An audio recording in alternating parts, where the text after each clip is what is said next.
তদ্রূপ 95-90% দেশে মুসলমানদের বাংলাদেশে এতদিন পর্যন্ত আমরা ছেড়ে দিয়েছিলাম একটা জঙ্গি সংগঠন ইসকনকে, মোহাব্বত করছিলাম। মোহাব্বত মানে মাফ করে দিছিলাম, দেখি ভালো হয় কিনা, সন্ত্রাসী কার্যকলাপ থেকে ফিরে আসে কিনা। কিন্তু এবার দেখলাম এমন এক পর্যায়ে চলে গেছে, আমার মুসলমান ভাইকে সে জবাই করছে ইসকন। কথা বলেন ঠিক না ঠিক? এর প্রতিশোধ নেওয়া লাগবে কি লাগবে না? এর প্রতিশোধ নেওয়া লাগবে কি লাগবে না? নবীজি 13 বছর পর্যন্ত শুধু খাইছে, কিছুই করে নাই, শুনছে, ধৈর্য ধারণ করছে। মদিনায় যাওয়ার পরে আল্লাহ বলেন না, এবার পাল্টা জবাব দেওয়া শুরু করেন। আমার মুসলমান ভাইকে জবাই করার আগে পর্যন্ত ইসকনকে আমরা শুধু বলে আসতেছিলাম, যারা সন্ত্রাসী সংগঠন, ইসকন হিন্দু ধর্মের একটা সন্ত্রাসী সংগঠন, এটাকে বাংলাদেশে নিষিদ্ধ করা লাগবে।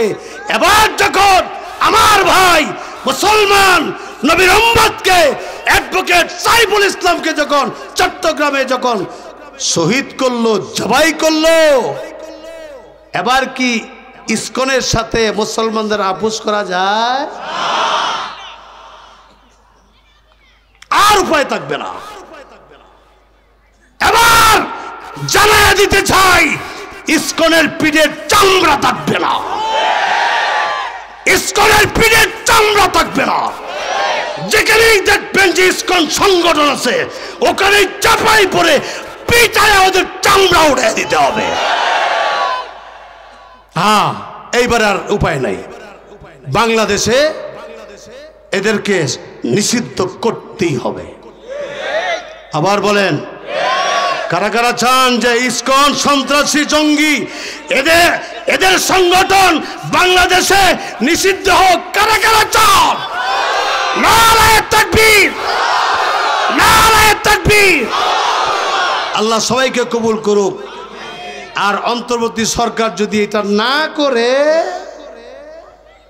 তাইলে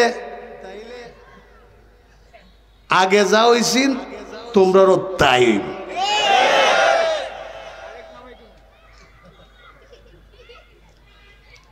ইল্লা মাশাআল্লাহ। যত কিছুই হোক, জিনিসের দাম টাম যতই বাড়ুক, কিন্তু আমরা অন্তরে একটা শান্তি আছে,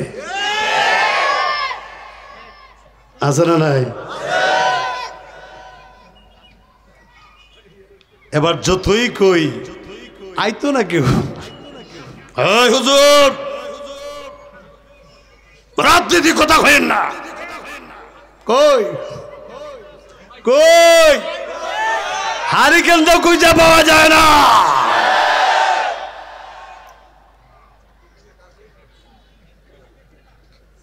দিন পাল্টায়, কথা কয় না কে? দিন পাল্টায়। এই জন্য একজনের কষ্ট দিয়েন না। যদি সুযোগ পায় তাহলে এই কষ্টের প্রতিশোধ কিন্তু একদিন আদায় করা হবে। কাজেই সবার সাথে সুসম্পর্ক করে, মোহব্বত রাখেন, ভালোবাসেন। নবীর সবচেয়ে বড় একটা আদর্শ ছিল একজনের মাফ করে দিছে। এই জন্য আমার ভাইয়েরা, তন্ত্র মন্ত্র এদিকে দরকার নাই। আমরা সবাই আল্লাহর বান্দা, বিশ্ব নবীর উম্মত। আমরা বিশ্ব নবীকেই চাই, বিশ্ব নবীর সাথে জান্নাতে থাকতে চাই। চিল্লায় বলেন সুবহানাল্লাহ। আমার চলে যাক কিরকম মোহাব্বত, ভালোবাসা। আজকে আমার সামনে যারা আছেন, পায়ে ধরে বলি, রে বাবা তুমি রাগ কইরো না। তোমার কাছে যদি নবীর প্রেম ভালোবাসা থাকে, তাইলে তুমি দাড়ি সাজতে পারো না, নামাজ ছেড়ে দিতে পারো না, সুদ খাইতে পারো না, ঘুষ খাইতে পারো না, পরনিন্দা করতে পারো না, মানুষের দুষ্কৃতি তালাশ করতে পারো না। এরে বাবা, নবীর মোহাব্বত আর ভালোবাসা যদি থাকে, তুমি তো গুনাহ করতে পারো না।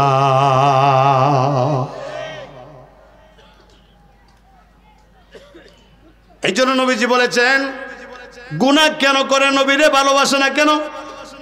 আজকে নবীর ভালোবাসা প্রেম যদি থাকতো সে গুনাহ করতো না, নামাজ ছেড়ে দিত না।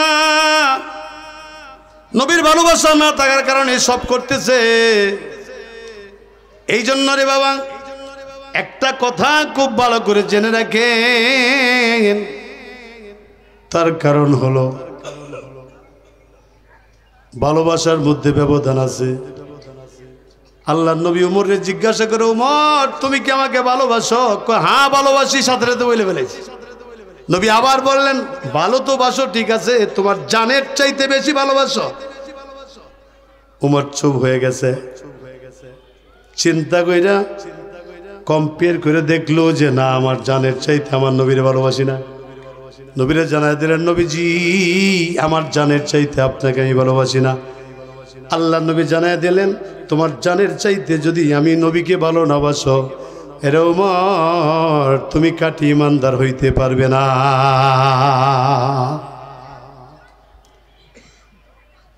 উমর রাদিয়াল্লাহু তাআলা আনহু চিন্তা করতে করতে কিছুক্ষণ পরে আবার নবীকে ডাক দিয়ে বলতেছে, নবীজি এবার আমি সিদ্ধান্ত নিয়েছি, আমার মনের সাথে আপনার ভালোবাসার সাথে তুলনা করে দেখলাম যে আমার অন্তরের চাইতে আমার জীবনের চাইতে রাসূল গো আমি আপনাকে ভালোবাসি। চিল্লায় বলেন সুবহানাল্লাহ।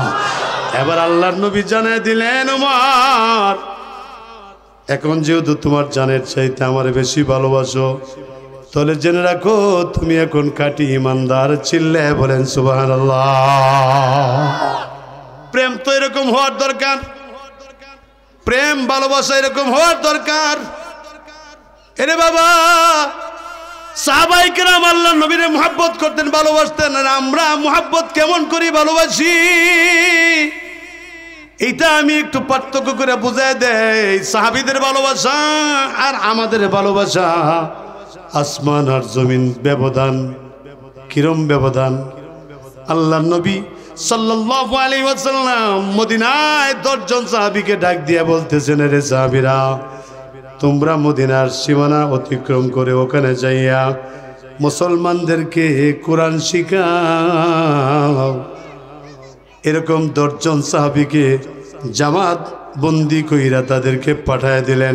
তাদেরকে পাঠায় দেওয়ার পরে 10 জন সাহাবী যখন মদিনার সীমানা অতিক্রম করতেছিলেন, মদিনার সীমানা অতিক্রম করার পরে ওই সময় কাফেররা আল্লাহর নবীর 10 জন সাহাবীকে ধরে ফেললেন। ধইরা কাফেররা আল্লাহর নবীর সাহাবী 10 জনের মধ্যে একজনের বয়সটা খুবই কম। ওই সাহাবীর নাম হলো হযরতে কুবাইব রাদিয়াল্লাহু তাআলা আনহু। কুবাইবের বয়স কম, শুধু কুবাইবকে রাইখা আর 10 জন সাহাবীকে ওরা কি করছে? শহীদ করে ফেলছে, কতল করে ফেলাইছে।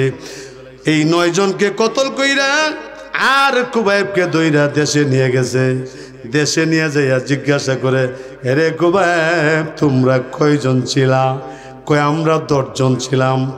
9 জন কই? কয় 9 জনকে তোমরা শহীদ করে দিয়েছ। কয় 9 জনকে শহীদ করে দিয়ে দিলাম, কতল করে ফেললাম। তুমি কুবাইব কি এটা জানো, বুঝতে পেরেছ? কয় হ্যাঁ খুব ভালো করেই বুঝি। কয় যদি বুঝা থাকো তাইলে তোমার চোখের সামনে একটা প্রস্তাব দিব, তোমার চোখের সামনে একটা প্রস্তাব দিব, তোমার সামনে একটা প্রস্তাব দিব। কয় কি প্রস্তাব? কয় প্রস্তাবটা হলো তোমার নবীকে তোমার সামনে কতল করে ফেলবো, তুমি শুধু এই কথার উপরে রাজি হয়ে যাও। যদি রাজি হও বাদশাহী চাইলে বাদশাহী পাইবা, সুন্দরী স্ত্রী চাইলে সুন্দরী স্ত্রী পাইবা, যা চাইবা তা পাইবা, তুমি শুধু এই কথার উপরে রাজি হও। কুবাইব যদিও বয়সটা কম, রে যুবক, ও যুবক তুমিও তো যুবক আর কুবাইবও যুবক ছিল, কিন্তু তোমার অন্তরে নবীর ভালোবাসা কদ্দূর আর কুবাইবের অন্তরে নবীর ভালোবাসা কেমন? এবার সিংহের মতো ডাক দিয়ে বলতেছে, রে কাফের বেঈমানেরা, আমার নবীকে আমার চোখের সামনে কতল করা তো দূরের কথা, আমার নবীকে কেউ যদি ফুল ছিটায় আঘাত করে, আমি কুবাইবের এক বিন্দু রক্ত থাকতে আমি সহ্য করতে পারবো না।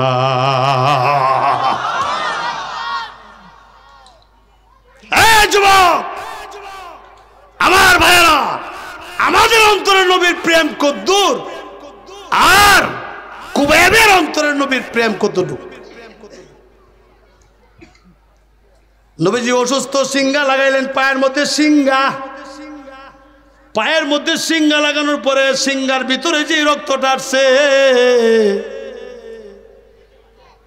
আব্দুল্লাহ ইবনে জুবায়ের রাদিয়াল্লাহু তাআলা বুকে ডাক দিয়ে বলে, রে জুবায়ের, আরে আব্দুল্লাহ, এই রক্তটা কোথাও যাইয়া মাটির নিচে পুঁতে ফেল। আব্দুল্লাহ রক্তটা নিয়ে গেছে। আবার কিছুক্ষণ পরে আসছে, আল্লাহর নবী বলতেছে, আব্দুল্লাহ রক্তটা কোথায় রাখছ? আব্দুল্লাহ কি বলতেছে শুনেন। আব্দুল্লাহ বলতেছে, নবীজি রক্তটা আমি পান করে ফেলেছি। জোরে কন্যা সুবহানাল্লাহ। রক্ত কি করছে? রক্ত কি করছে?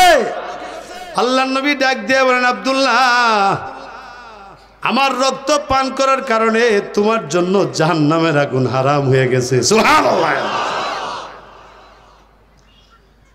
নবীর সামনে যখন সাহাবীরা বসে থাকতো, তাকায় থাকতো, কোন সময় নবী তুতুবালায়, যেই মাত্র আল্লাহর নবী তুতু বালাইতেন, তুতু মাটিতে পড়তে দেয় নাই, হাত মুবারকের মধ্যে নিয়ে নিতেন, নিয়া পুরা শরীরে মাখায় দিতে।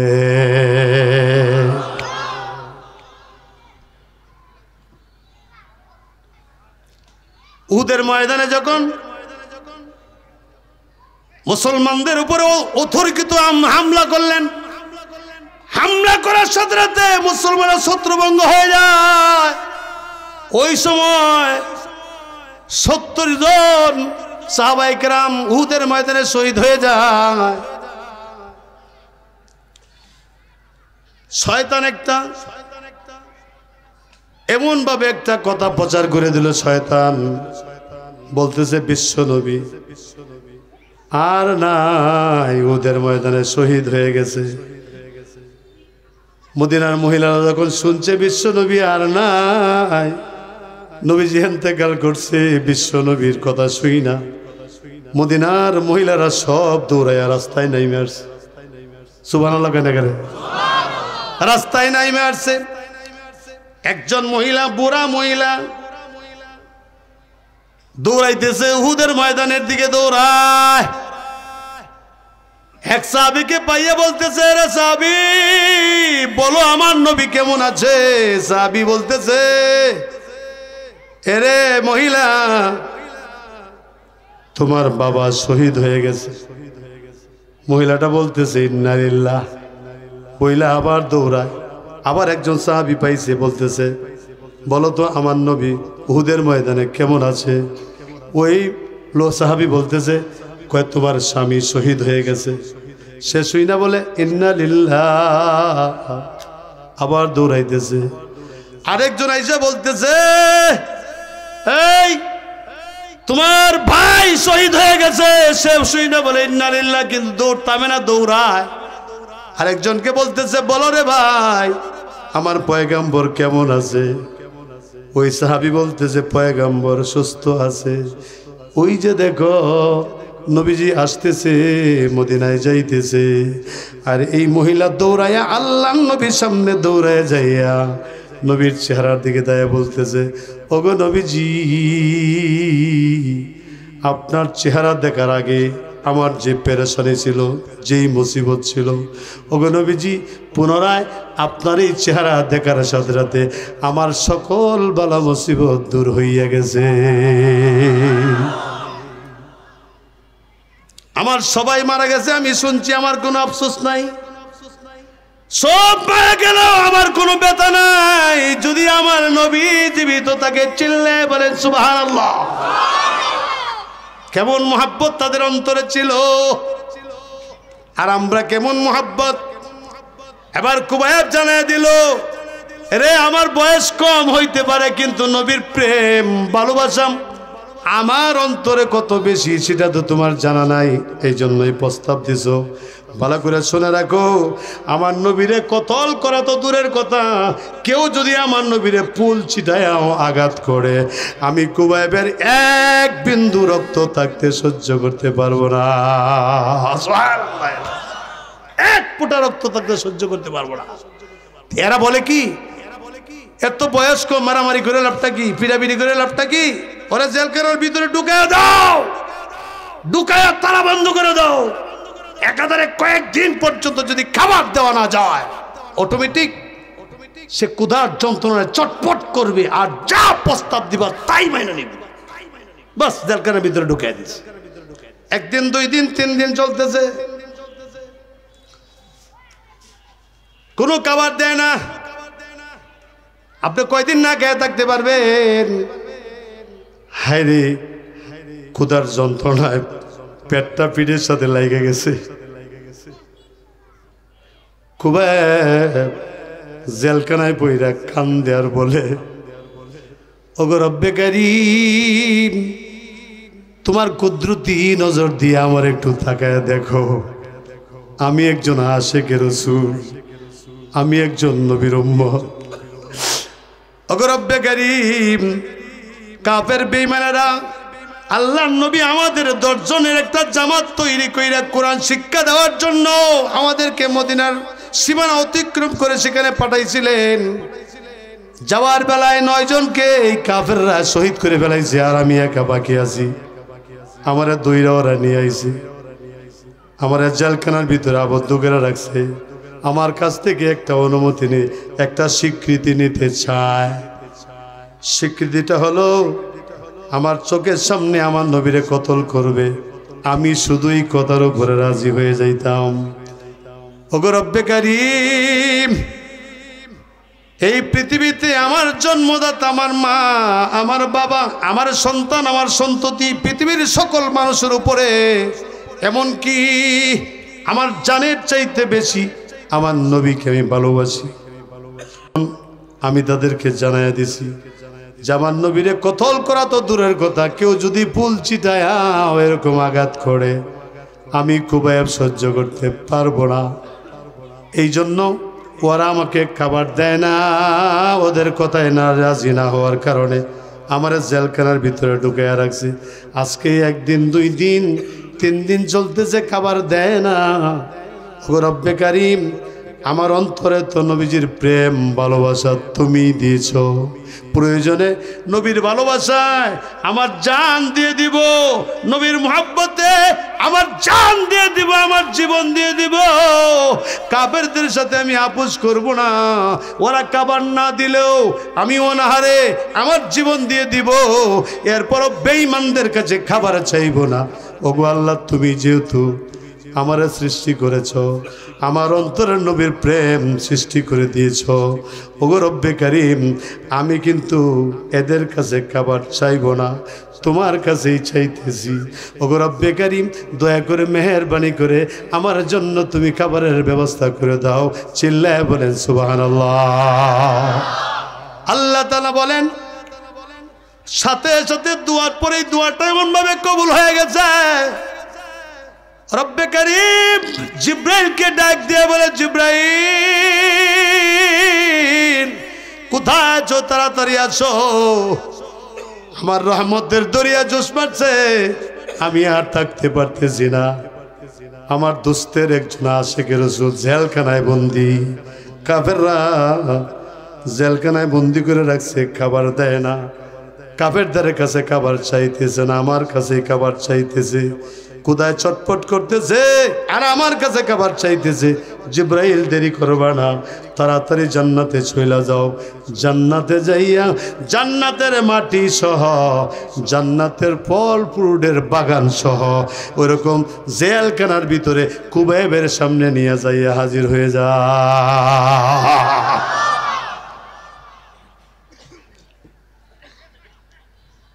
এখন কাফেররা পরামর্শ করতেছে, চলো কুবাইবের কাছে যাই, এখন প্রস্তাবটা দিলে রাজি হয়ে যাবে। কোথায় তো চটপট করতেছে, জেলখানার তালা খুলছে, খুইলা দেখে, কিরে জেলখানার ভিতরে ফলের বাগান, নাশপাতি, বেদানা, আনার, সুবহানাল্লাহ কয় না?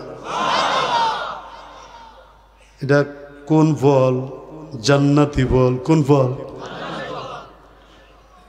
এরা আশ্চর্য হয়ে বলতেছে, কি রে এই বাগান কোথায় থেকে আসলো?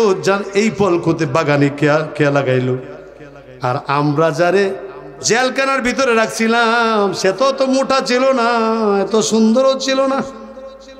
একে কাছে যাইয়া দেখে যে না, আসলেই তো কুবায়েব। কারণ জান্নাতি ফল এখন সামনে ঘুরতেছে, মুখের সামনে নাশপাতি ঘুরে, আনার, বেদানা ঘুরে, এরকম ভাবে যখন যেটা মনে চায় খাইতেছে। এর বাবা, জান্নাতি ফল ভক্ষণ করার কারণে আগে যেরকম মোটা ছিল, সুন্দর ছিল, জান্নাতি ফল যখন পেটের ভিতরে ঢুকছে, এবার এই জান্নাতি ফলের কারণে আল্লাহ আগের চাইতে মোটা আরো সুন্দর বানায় দিয়েছে। দুইকা দেয়া দেয় তো কুবায়েব। এবার কয় কুবায়েব, জেলখানায় দেওয়ার আগে কিন্তু তোমার একটা প্রস্তাব দিছিলাম, মনে আছে নি? হ্যাঁ, খুব ভালো করে মনে আছে। কয় যদি মনে থাকে তাইলে এটা এখনো পর্যন্ত তোমার জন্য বলবৎ আছে। এই প্রস্তাবটাই তোমার জন্য এখনো বলবৎ। যদি রাজি হও, যা চাইবা তা পাইবা, অর্থ সম্পদ যা চাও তা পাইবা।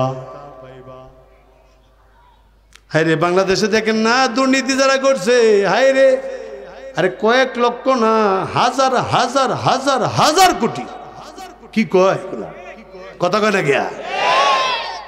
এরপরেও কয় আমি বাংলাদেশের মানুষের জন্য, আমি বাংলাদেশের মানুষের খেদমত করছি, সেবা করছি, আমার জন্য তো কোনো কিছু করি নাই, আমার ছেলে মেয়ের জন্য কোনো কিছুই তো করি নাই। আমার বাপ এই দেশটারে স্বাধীন করছিল, কথা কয় না কে? কিছুই করে নাই। আমার ছেলে মেয়ে কিছুই করে নাই, কথা কয় না? কি করছে? হাজার হাজার হাজার হাজার কোটি টাকা পাচার করছে, এরপরে কই কিছু করি নাই, কথা কয় না কে? কথা কয় না কে? শয়তান কাকে বলে? কাকে বলে? শয়তান ফেল, কথা বলে না কে? শয়তান ফেল।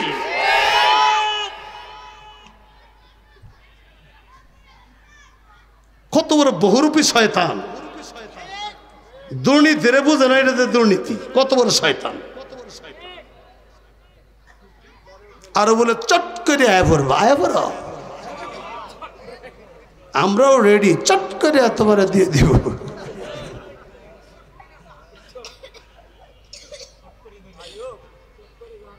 যদি দুর্নীতি করার ইচ্ছা থাকতো, এই যে কুবায়েবরে বাদশাহী দিতে চায়, কি দিতে চায়?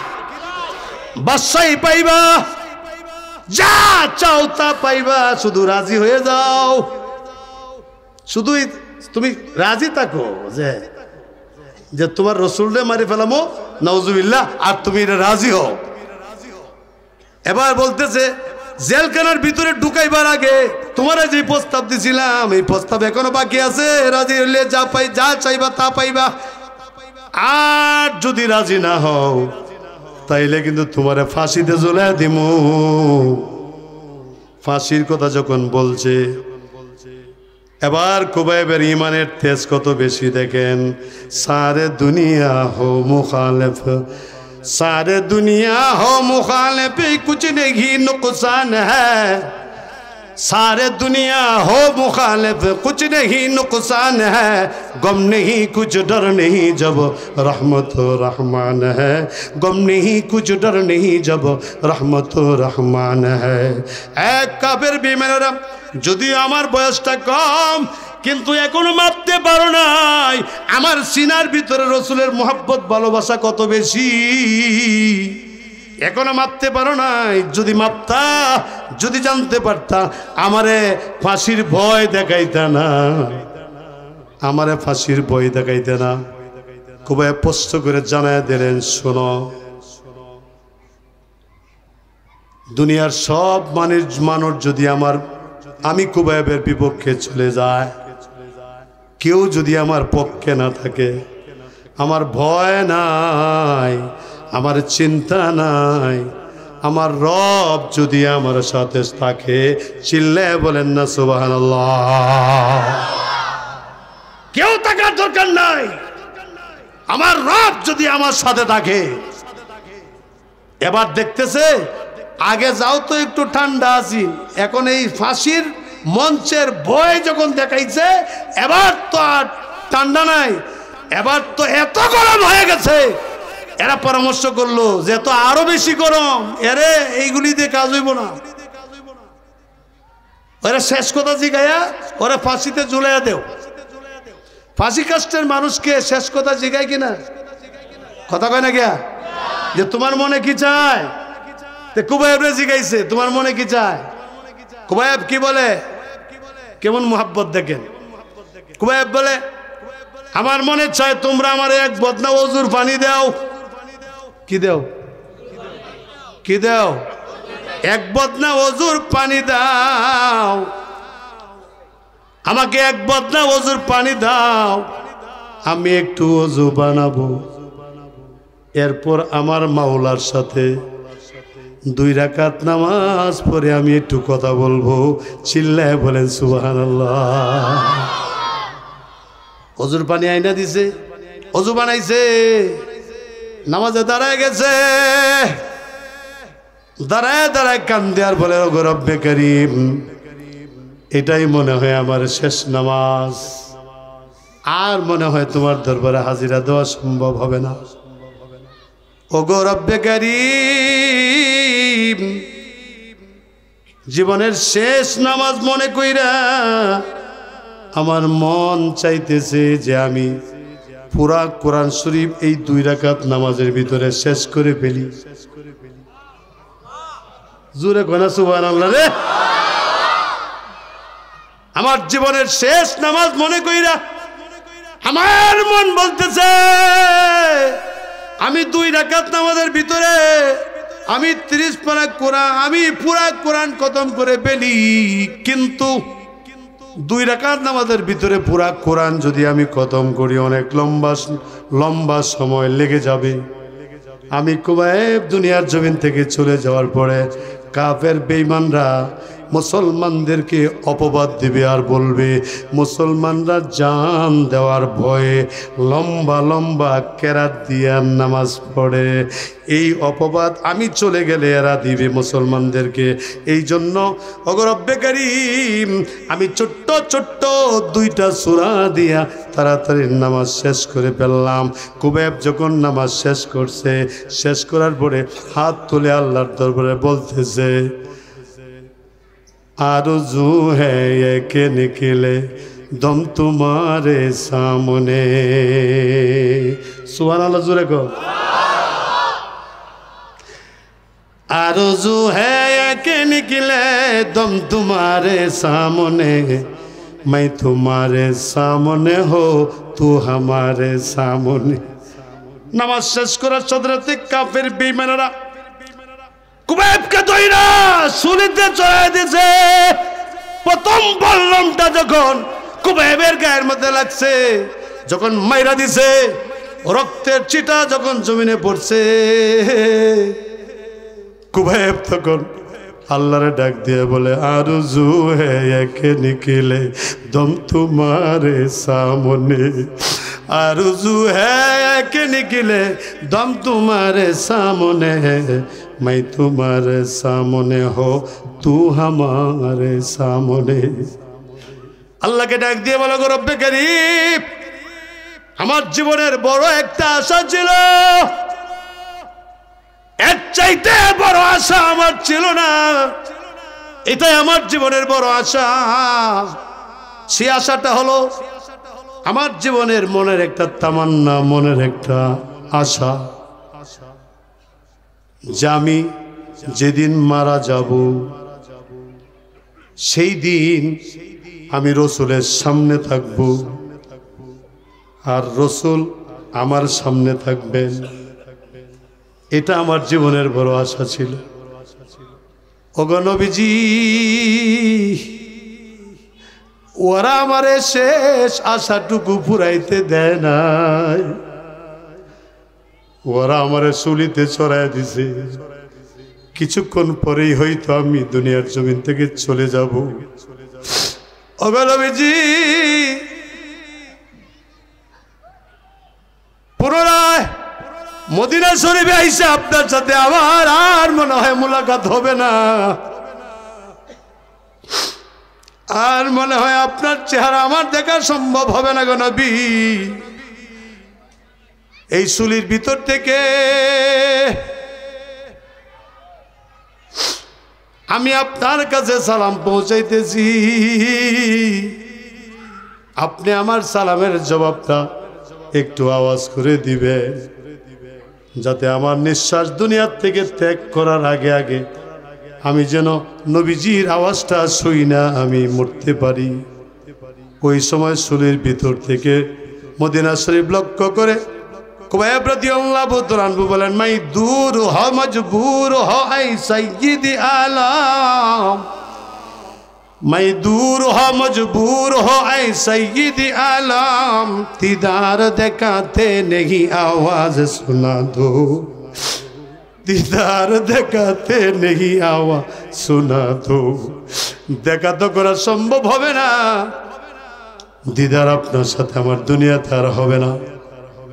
আপনি আমার সালামের জবাবটা আমার একটু শুনিয়ে দেন।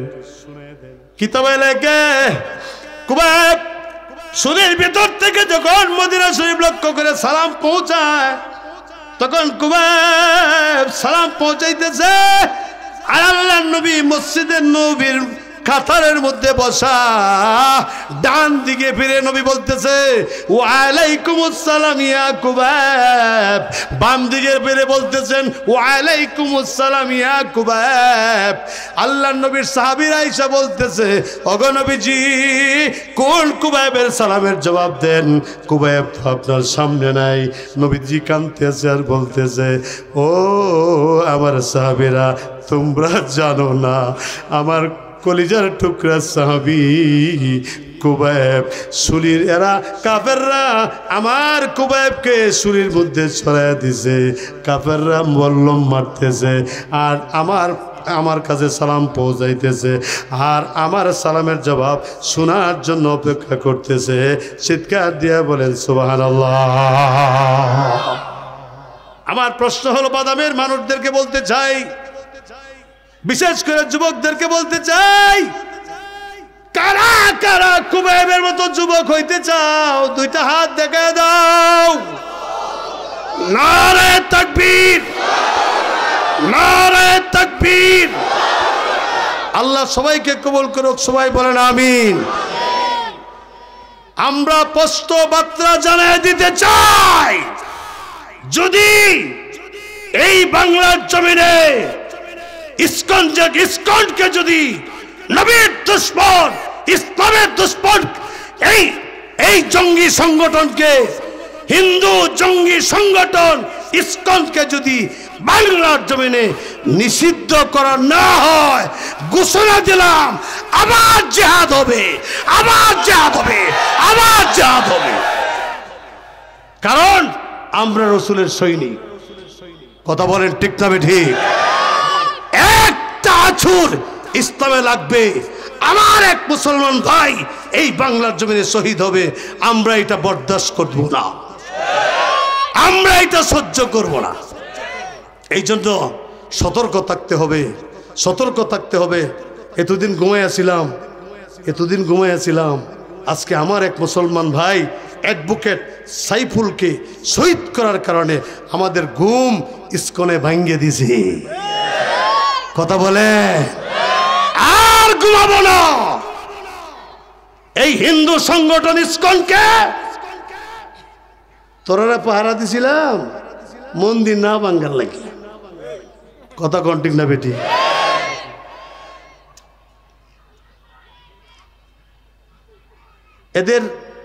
এদের গডফাদার এই বাংলাদেশের হিন্দুদের গডফাদার কাটা নাম কি? এই কসাইর নাম জানেন না?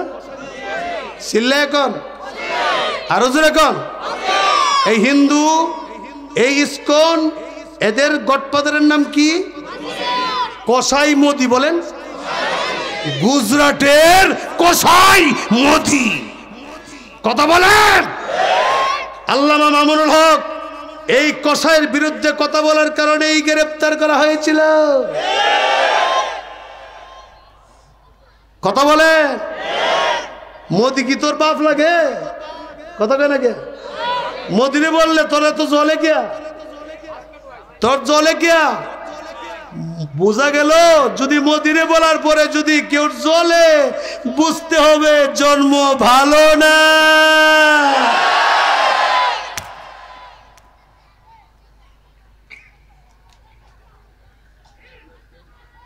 আর কম লাগতো না। জ্ঞানী মানুষের ইশারাই ভালা, ব্যাককলের গুসা।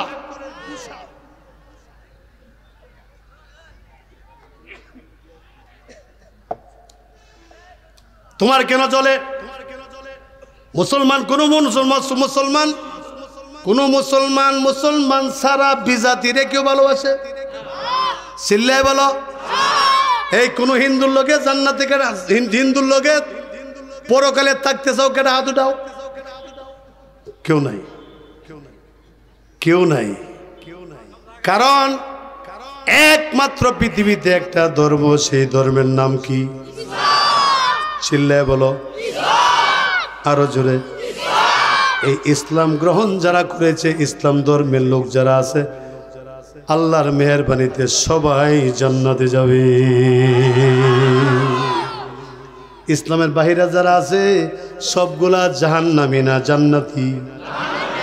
আরো জোরে, আরো জোরে। এরা যদি জাহান্নামী হয়, নবীজি বলছেন বিজাতিরে বন্ধু বানাইও না। কথা বলো। হ্যাঁ, হিন্দু আমাদের এলাকায় আছে না? আছে না নাই? নবী বলছেন এরা তোমার প্রতিবেশী, এরা দেখে দেখে রাইকো।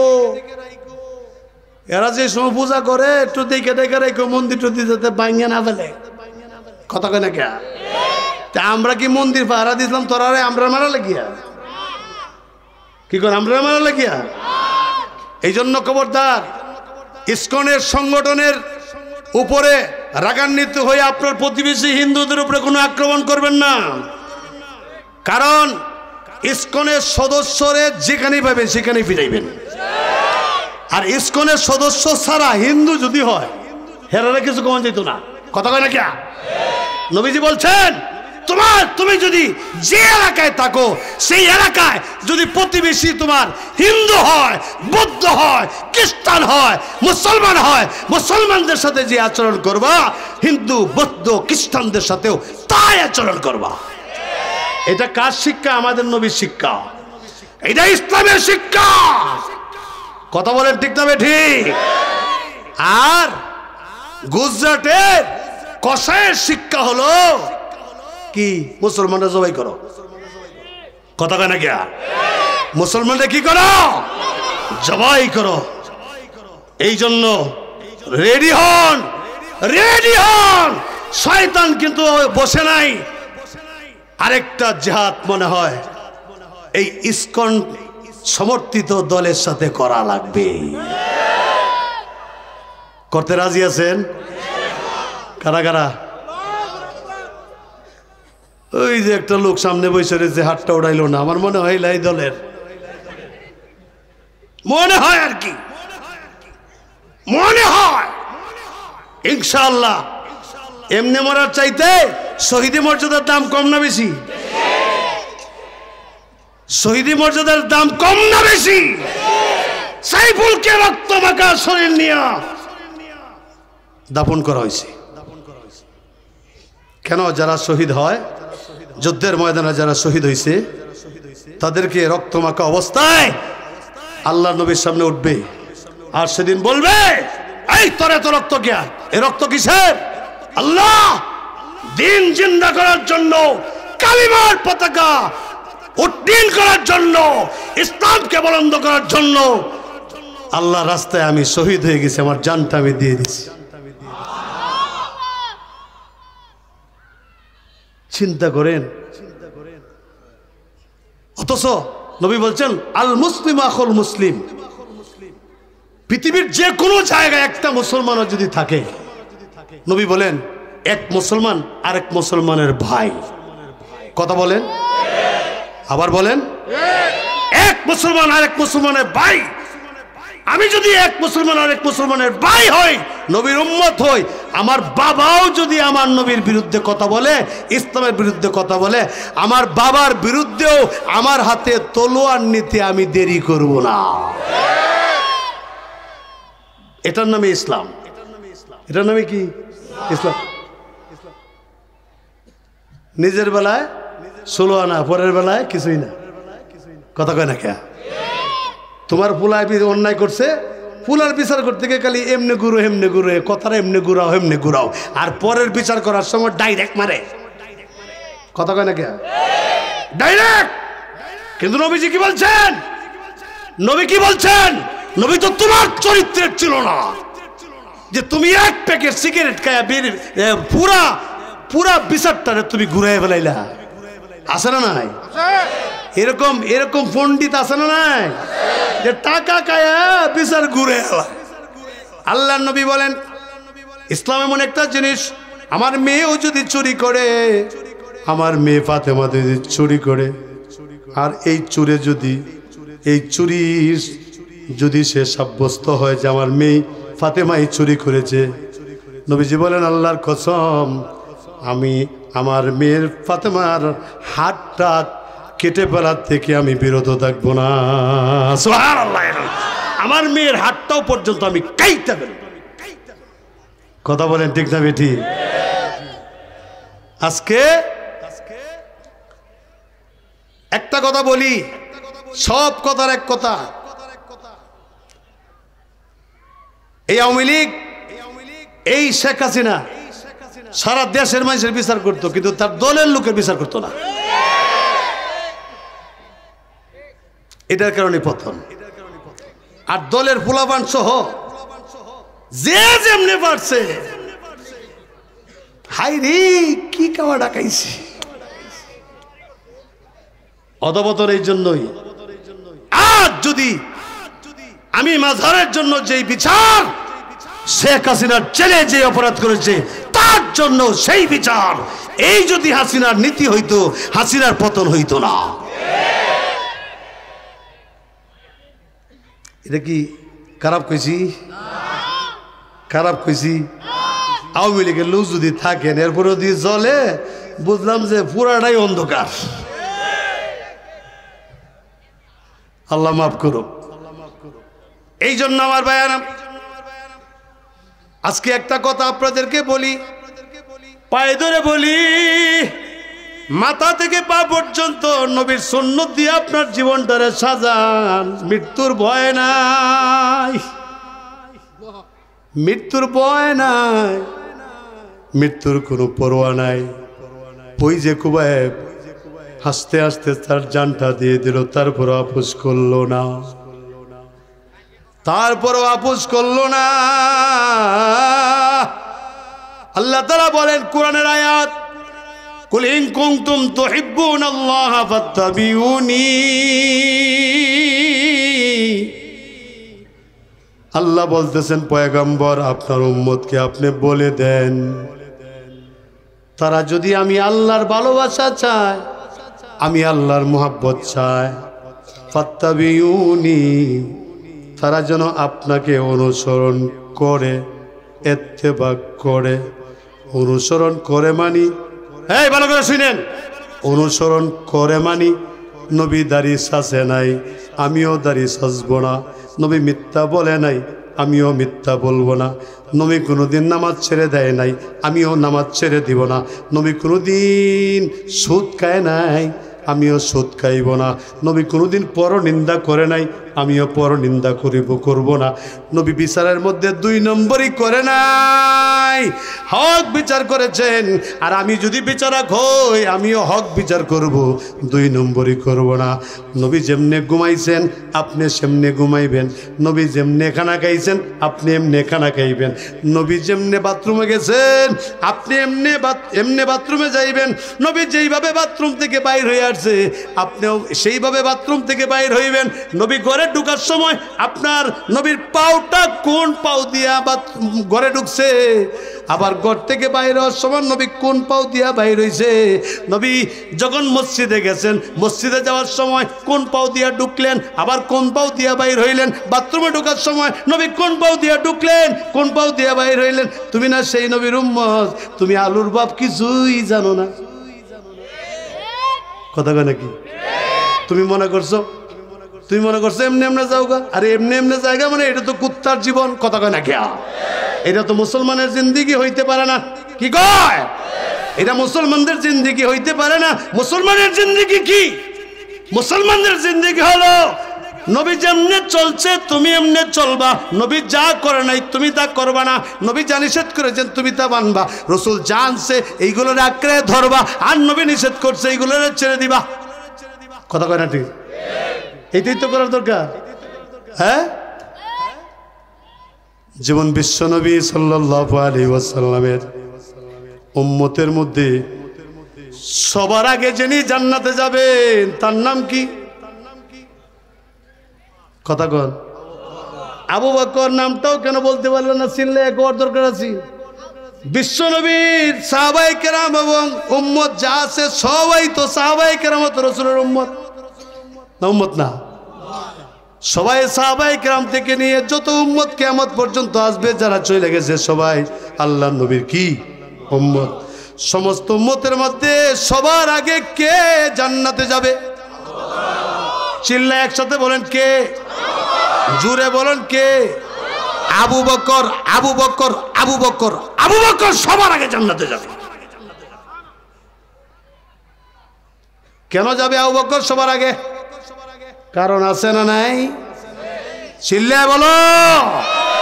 কারণ আছে। আল্লাহর নবী যখন মেরাজে গেলেন, মেরাজ থেকে আয়েশা বলে, ভাইজান একটু জায়গা আছে সামনে দিয়ে, আপনাদের জন্য আমার জন্য জীবনের শেষ মাহফিল হইতে পারে, আর রাত্রে যদি আজরাইল আয়েশা বলে একটু জায়গায় যদি থাকে তাহলে একটু দাবি। যুবকরা বসে যাইতেছে, আমি আপনাদেরকে দুইটা পায়ে হাত রাখবো, ভাইজান আপনারা একটু বসে পড়েন, একটু বসে পড়েন, একটু বসেন না, জায়গা আছে, জায়গা যেহেতু আছে বসে পড়েন, আগানোর দরকার নেই। আমার ভাইয়েরা কি বলছিলাম বলেন? আবু বকর রাদিয়াল্লাহু তাআলা আনহু দেখেন, জন্ম থেকে নিয়ে 40 বছর পর্যন্ত নবীজি মক্কায় ছিলেন। অন্য কোথাও ছিলেন? হ্যাঁ, এখনো নবীকে নবুয়ত দেওয়া হয় নাই। নবী তো নবুয়ত পাইছে 40 বছরে। নবীকে যে বইলা দিলেন, নবীজি জন্মের পর থেকে নিয়ে 40 বছর পর্যন্ত শুধু কাফেরদের সাথে চলবেন ফিরবেন। মক্কার মানুষেরা আপনারে ভালো করে চিনুক যে ছেলেটা কেমন। সুবহানাল্লাহ কয় না? ছেলেটা কেমন একটু চিনুক জানো, কারণ আমি আল্লাহ তো আপনাকে নবী বানাবো। জন্ম থেকে নিয়ে 40টা বছর পর্যন্ত এর ভিতরে নবী একটা অপরাধ করে নাই। কাফেররা চেষ্টা করে দেখছে যে নবীরে বিভিন্ন গুনার অনুষ্ঠানে নিয়ে গেছে, গানের অনুষ্ঠানে নিয়ে গেছে। হে মুহাম্মদ চলো গানের অনুষ্ঠানে যাই। নবীরে গানের অনুষ্ঠানে নিয়ে গেছে। নেওয়ার পরে গান শুরু হইবার আগে আগে দেখেন আল্লাহ কেমনে হেফাজত করে। গান শুরু হইবার আগে আগে আগ মুহূর্তে আল্লাহ নবীর উপরে, মুহাম্মদের উপরে এমন ঘুমের চাপ সৃষ্টি করছে, গান শুরু হওয়ার আগেই নবী ঘুমায় গেছে। সুবহানাল্লাহ বলে। গান যখন শুরু হয়ে গেছে, যারা গেছে তারা বলে কি মুহাম্মদ তাড়াতাড়ি উঠো, গান শুরু হয়ে গেছে, তাড়াতাড়ি তাড়াতাড়ি তাড়াতাড়ি। হাইরে যতক্ষণ গান চলছে ততক্ষণ মুহাম্মদের টেলাইছে, ডাকাইছে, উঠো গান চলে যাইতেছে, তাড়াতাড়ি গান শোনার জন্য উঠো। এত ডাকাডাকি করলো, এত উলট পালট করলো, মুহাম্মদ ঘুম থেকে জাগনা হয় না। বলেন তো ঘুম পাড়ায় রাখছে কে? আল্লাহ জানে এখন যদি মুহাম্মদ গান শুনে 40 বছরে আমি আল্লাহ যখন নবুয়ত দিব 40 বছরের পরে আইসা বলবে বাদ্যযন্ত্র হারাম, গান হারাম, এই কথা যখন বলবে তখন এরাই বিশ্বনবীকে বলবে মুহাম্মদ তুমি আজকে কেন হারাম বলো? তুমি নিজেই তো গান শুনছ। আল্লাহ গান শোনার থেকে আমাদের নবীকে হিফাজত করেছে। চিল্লায় বলেন সুবহানাল্লাহ। এই 40 বছরের ভিতরে নবীর একজন বন্ধু ছিল। কি ছিল? বন্ধু। সেই বন্ধুর নাম হলো আবু বকর। দেখেন নবী যেই চরিত্রের, আবু বকরও সেই চরিত্রের। আল্লাহু আকবার বলে। নবীর চরিত্রের সাথে আবু বকরের চরিত্রের এত মিল। আল্লাহু আকবার। ইসলাম গ্রহণ করার পূর্বেও কোনোদিন আবু বকর গান শুনে নাই, অপরাধ করে নাই। নবীর 1 নাম্বার বন্ধু ছিল। যখন 40 বছরের নবুয়ত পাইলেন, আল্লাহ নবী চিন্তা করতেছেন আল্লাহ তো আমাকে নবী বানাইলেন, নবুয়ত দান করলেন, ইসলামের প্রথম দাওয়াতটা কার কাছে দিব? প্রথম দাওয়াতটা যদি দেওয়ার পরে আমার দাওয়াত যদি মিস হয়ে যায়, এটা তো খুবই অসুবিধা। এখন চিন্তা করতেছে আল্লাহ যারে দাওয়াতটা দিব সে যদি ইসলামটা গ্রহণ করে আমি যেন লজ্জিত না হই, আমি যেন শর্মিন্দগি না হই। আল্লাহ রসুল রাত্রে ঘুমায় রইলেন, স্বপ্নে আল্লাহু আকবার নবীও দেখলেন যে আমি সর্বপ্রথম ইসলামের দাওয়াত আবু বকর আমার বন্ধুকে আমি দিতেছি। আর ওই দিক দিয়ে আবু বকর রাত্রে স্বপ্নে দেখে যে আমার বিশ্বনবী আমাকে ইসলাম গ্রহণ করার জন্য দাওয়াত দিতেছে। চিল্লায় বলেন সুবহানাল্লাহ। সেই আবু বকর, ওনার অন্তরে নবীর প্রেম ভালোবাসা কত বেশি ছিল। আজকে আমাদেরও আছে, একটু পরেই পরীক্ষা হবে। নবী খালি বলছে আমার সাহাবীরা রে, তবুকের যুদ্ধের জন্য আমারে কিছু দেখ, তোমরা সাহায্য করো। এই কথাটা যখন নবী মুখ পুইটা বলছে, উমর ডাক দিয়ে বলতেছে যে বিশ্বনবী আজকে যেইভাবে আমাদের কাছে টাকা চাইছে, এরকম ভাবে তো আর কোনোদিন 2 হাত কইলা টাকা চায় নাই। আজকে যখন চাইছে, উমর বলতেছে আমি দিতে কিন্তু কম দেব না, আমি দিতে আমার নবীকে অনেক বেশি দিব। ওমর চিন্তা করতেছে আমার নবীকে তো আমি অনেক দান করেছি, কিন্তু নবী আজকে যেভাবে চাইছে এরকম চায় নাই।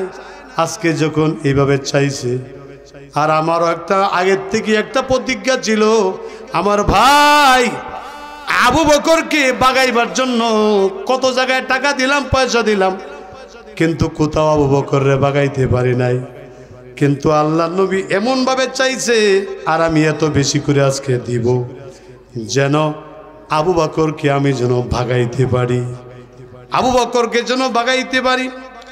এরপরে ওমর রাদিয়াল্লাহু তাআলা বাড়িতে গেলেন, জীবনের সম্পদকে 2 ভাগ করলেন। 2 ভাগ কইরা 1 ভাগ ঘরে রেখে আসছে, আরেক ভাগ আল্লাহর নবীর কাছে নিয়ে আসছে। নবীজি জিজ্ঞাসা করলেন উমর কি আনছো আমার জন্য?